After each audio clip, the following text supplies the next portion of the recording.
Alright, if you recall, our top header has our company name and then our quick menu bar. And again, in the code, that looks like this: top header, align left, company information, and top links over here on the right. We're going to need to split that into two module positions, one called address and one called top menu bar.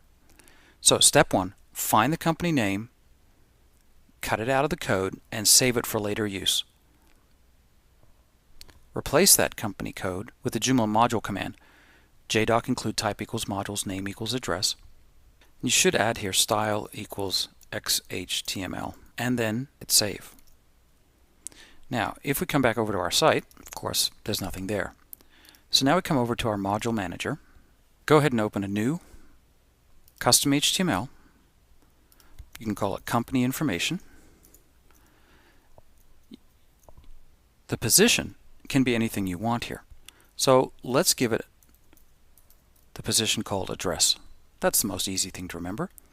The key thing here is when you create these module positions, they need to be called somewhere in your index.php file. Otherwise, they won't be seen anywhere. Let's leave it on all pages. Go ahead and paste in the address that you saved earlier. Hit save. And now when we come back over, our company information is there. Now, that's a little bit tight, and we can work that through in CSS later. But for now, let's just leave it the way it is. Next thing we need to do is go ahead and change out this HTML menu. So now we go back over to the code.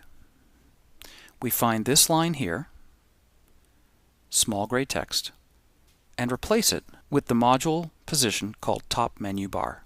Go ahead and hit save. And now, of course, we need to go back over to our modules. When you start to get a lot of modules in the module manager, it can sometimes be difficult to find them. I usually just grab them by type. All menus are main menu modules. So now I have my top menu, and right now it's in user 3, which is not where we want it. We want it in the top menu bar, which is what we put in our index.php file. Click Save, go back over, hit refresh. Now you'll notice that this isn't really what we want. So we're not going to do this the best way. The best way would be to fix it in CSS, but for today, let's go ahead and just say legacy horizontal. And that should give us a little bit cleaner look. Let's tidy that up even a little bit more and put in a spacer with space, vertical, pipe, and space.